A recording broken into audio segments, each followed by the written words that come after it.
ఎటువంటి చర్యలు పాల్పడ్డారు, ఎటువంటి రూల్స్తో పాల్పడ్డారు, ఎటువంటి రేట్స్తో కొన్నారు, ఇలాంటి అన్ని విషయాలు కూడా వివరించాల్సిన అవసరం ఉంటుంది. మీ పాత్ర ఏంటంటే కూడా నోటీసులు జారీ చేసింది పవర్ కమిషన్. ఇలా 30వ తేదీలోపు వివరణ ఇవ్వాలని కూడా ఆదేశాలు జారీ చేశారు.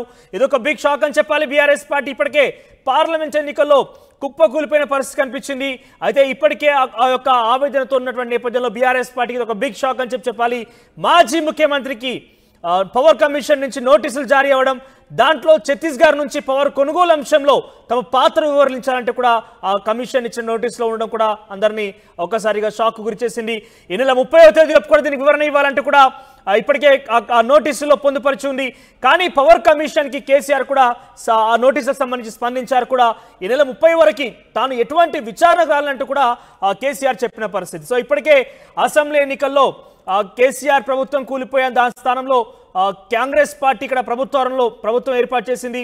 అయితే ఇక్కడ మొదట్లో వైట్ పేపర్ రూపంలో అటు ఆర్థిక అంశాలకు సంబంధించి కావచ్చు, తర్వాత సివిల్ సంబంధించిన అంశాల రూపంలో కావచ్చు, తర్వాత పవర్ సంబంధించిన అంశాల రూపంలో కావచ్చు. సో వైట్ పేపర్ రూపంలో ఇప్పటికే పొందుపరిచింది. కేసీఆర్ యొక్క అవినీతికి సంబంధించిన అంశాలు పొందుపరుస్తున్నామంటూ కూడా కాంగ్రెస్ ప్రజాపాలన ప్రభుత్వం అంటూ కూడా అసెంబ్లీ వేదికగా శ్వేతపత్రం విడుదల చేసింది. ఇందులో భాగంగానే పవర్కి సంబంధించి ముఖ్యంగా కొనుగోలు విషయంలో కేసీఆర్ అనేక కమిషన్లు దండుకున్నాడు. కేసీఆర్ దీంట్లో అనేక లాభాలు ఆశించారు వ్యక్తిగతంగా, కాబట్టి అందులో భాగంగానే ఇక్కడ పవర్కి సంబంధించిన అంశాలు కొన్ని అప్పుల్లో కూరుకుపోయాయని కావచ్చు, లేకపోతే ఇక్కడ కొన్ని భద్రాద్రి కొత్తగూడెం లాంటి ప్లాంట్లో కావచ్చు, లేకుంటే తర్వాత యాదాద్రి ప్లాంట్లో కావచ్చు, ఇవన్నీ కూడా అవినీతి కూరుకుపోయింది. అన్నిటి కూడా ఈ కన్స్ట్రక్షన్ విషయంలో కూడా కమిషన్లు దండుకునే ప్రయత్నం చేశాడని ఒక ఆరోపణ కూడా కాంగ్రెస్ పార్టీ చేసింది. సో ఇవన్నీ కూడా ఒక ఎత్తు ఆరోపణల వరకు చూసాం. కానీ ఏకంగా ఈరోజు నోటీసుల వరకు దారితీసింది. మాజీ ముఖ్యమంత్రి కేసీఆర్కి పవర్ కమిషన్ నోటీసులు జారీ చేసేందుకు 30వ తారీఖులోపు విచారణకు రావాలి, వివరణ ఇవ్వాలంటూ కూడా ఈ కమిషన్ ఇచ్చిన నోటీసులో కూడా పొందుపరిచి ఉంది. అయితే కేసీఆర్ మాత్రం 30వ తారీఖు వరకు ఎటువంటి విచారణకు రాలంటూ కూడా వివరణ ఇచ్చే ప్రయత్నం చేశారు. ఎస్ చూద్దాం ఒకసారి ఈ అంశానికి సంబంధించి మా ప్రతినిధి మధు లైవ్ ద్వారా జాయిన్ అవుతారు మరింత సమాచారం కోసం. ఎస్ మధు, సో ఈ నోటీసులకు సంబంధించి ఎటువంటి అంశాలు పొందుపరిచి ఉన్నాయి, కేసీఆర్ని విచారించాలని పవర్ కమిషన్ చెప్పినటువంటి విషయంలో కేసీఆర్ ఏ రకంగా స్పందించారు, అప్డేట్స్ ఏంటి? ఎగ్జాక్ట్లీ కాంగ్రెస్ తెలంగాణలో అధికారంలోకి రాగానే ముఖ్యంగా కొన్ని అంశాలపైన, రాష్ట్ర ఆర్థిక పరిస్థితిపైన, విద్యుత్కు సంబంధించినటువంటి అంశాలపైన రెస్పాండ్ అయ్యారు, శ్వేతపత్రం విడుదల చేశారు.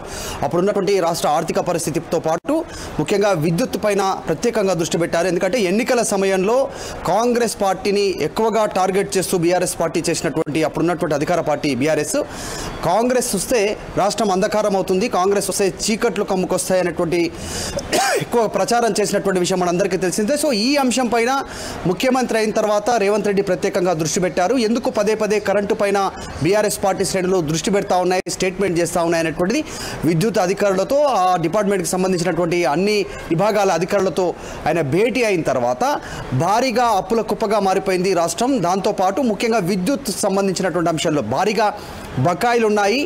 గతంలో రాష్ట్ర ప్రభుత్వం నిరంతరాయంగా ఇచ్చినటువంటి విద్యుత్కు సంబంధించినటువంటి ఈ కొనుగోలు వ్యవహారాల్లో అవకతవకలు జరిగాయి అనేటువంటిది రాష్ట్ర ప్రభుత్వం దానిపైన ప్రత్యేకంగా దృష్టి పెట్టింది. సో ఈ అంశానికి సంబంధించి రీసెంట్గా ఇప్పటికే అసెంబ్లీ ఎన్నికల ఫలితాల్లో ఓటమి చవిచూసినటువంటి కేసీఆర్ తర్వాత పార్లమెంట్ ఎన్నికలో ఒక్క సీటు కూడా సాధించకపోవడం, 17 పార్లమెంట్ సీట్లలో ఇప్పుడు విద్యుత్ శాఖకు సంబంధించినటువంటి విషయంలో నోటీసులు రావడం పైన ప్రస్తుతం బీఆర్ఎస్ పార్టీలో తీవ్రంగా చర్చ కొనసాగుతూ ఉంది.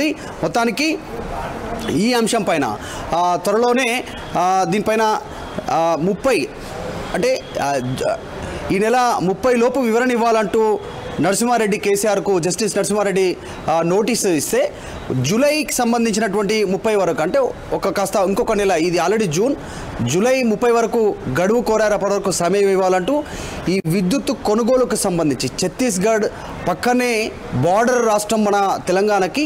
సో ఛత్తీస్గఢ్ నుంచి ప్రైవేట్కి సంబంధించినటువంటి విద్యుత్ డిస్కమ్స్ ఏవైతే ఉంటాయో వారి నుంచి కొనుగోలు చేశారు. రేట్ ఎంత పర్చేజ్ అయింది, ఎంత మేర కొనుగోలు చేశారు, ఆ సమయంలో పక్కనే ఇంకా ప్రైవేట్ డిస్కమ్స్లో కానీ అందుబాటులో ఉన్నటువంటి విద్యుత్ డిస్కమ్స్ ఏదైతే విద్యుత్తును అమ్మడానికి సిద్ధంగా ఉన్నటువంటి వారు ఉన్నారో ఆ రేటుకు ఈ రేటుకు ఉన్నటువంటి డిఫరెన్స్ ఏంటి 2014 సంవత్సరం నుంచి మొన్నటి అసెంబ్లీ ఎన్నికల వరకు 2023 అసెంబ్లీ ఎన్నికలు కంప్లీట్ అయ్యేంత వరకు మొత్తం విద్యుత్ కొనుగోలు అంశాలపైన చెల్లింపులపైన ప్రత్యేకంగా దృష్టి పెట్టారు కాబట్టి వీటిలో కేసీఆర్ పాత్ర ఎంత ఉంది, కేసీఆర్ ఇన్వాల్వ్మెంట్ ఎంత ఉంది అనేటువంటిది తేలాలి అనేటువంటిది జస్టిస్ నరసింహారెడ్డి నోటీసులు పంపారు. సో ఈ అంశానికి సంబంధించి రాష్ట్ర వ్యాప్తంగా ప్రస్తుతం ఇదే హాట్ టాపిక్గా మారింది. ఇప్పుడు విద్యుత్ కొనుగోలుకి సంబంధించినటువంటి అంశంపైనే కార్నర్ చేయడానికి ప్రయత్నం చేస్తూ ఉన్నారు. ఇప్పటికే ఒకటి ఫోన్ ట్యాపింగ్, రాష్ట్ర ఆర్థిక పరిస్థితి, తర్వాత అటు కాళేశ్వరం ప్రాజెక్టుకి సంబంధించినటువంటి అంశం, ఇప్పుడు విద్యుత్ కొనుగోలు అంశానికి సంబంధించినటువంటి విషయంలో కేసీఆర్ డైరెక్ట్ ఇన్వాల్వ్మెంట్ ఉంది అనేటువంటి ఆరోపణలు కాంగ్రెస్ చేస్తూ ఉంది. కాబట్టి దానికి సంబంధించి వచ్చినటువంటి నోటీసు పైన సర్వత్రా చర్చ జరుగుతూ ఉంది. కేసీఆర్ మాత్రం జూలై 30 వరకు సమయం గడువు కోరుతూ ఆయన తిరిగి సమాధానం ఇచ్చే ప్రయత్నం చేశారు. చూడాలి ఏం జరుగుతుందో విద్యుత్ కొనుగోలుకు సంబంధించినటువంటి అంశంపైన. ఈ రాష్ట్ర ప్రభుత్వం ఏర్పాటైన తర్వాత కాస్త విద్యుత్ కొనుగోలు సరైనటువంటి కావాల్సినంత విద్యుత్ కొనుగోలు చేయట్లేదు. అందుకే కరెంట్ పవర్ కట్స్ ఉంటున్నాయి, తర్వాత మేనేజ్మెంట్ ఇట్లాంటి ఆరోపణలు వస్తున్నటువంటి నేపథ్యంలోనే ఇంకా సమ్మర్ పూర్తిగా కంప్లీట్ కాకముందే ఈ విద్యుత్ కొనుగోలు గత ప్రభుత్వ హయాంలో 10 సంవత్సరాల్లో జరిగిన విద్యుత్ కొనుగోలుకు సంబంధించినటువంటి కేసీఆర్ ఇన్వాల్వ్మెంట్ పైన నోటీసులు అందుకోవడంతో ప్రస్తుతం దీనిపైన భారీగా అయితే చర్చ జరుగుతుంది. చూద్దాం ఈ విద్యుత్ అంశం ఇంకా ఎన్ని రోజులు దీనిపైన చర్చ జరిగే అవకాశం ఉందో అనేటువంటిది ప్రస్తుతం చర్చ జరుగుతూ ఉంది. థ్యాంక్ యూ మరు, thank you for the updates. Overall గా ప్రత్యేకమైనటువంటి కమిటీ కూడా ఏర్పాటు చేసింది రాష్ట్ర ప్రభుత్వం పవర్ కమిషన్ కి సంబంధించి.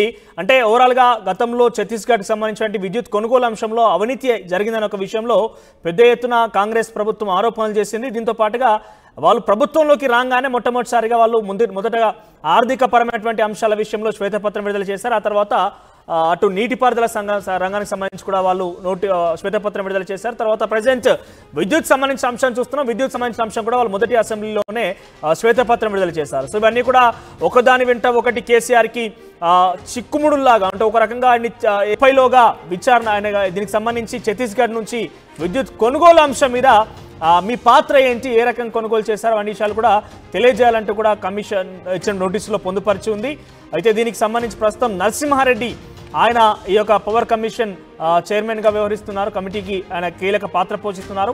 ఆయన నుంచి కేసీఆర్ నోటీసులు జారీ అయ్యాయి. కానీ కేసీఆర్ కూడా ఇదే స్థాయిలో రియాక్ట్ అవుతూ 30 తారీఖు వరకు నేను విచారణకు హాజరు కాలేను అని చెప్పి కూడా ఆయన సమాధానం ఇచ్చే ప్రయత్నం చేశారు. దానికి సంబంధించిన అంశం కూడా చూస్తూ ఉన్నాం.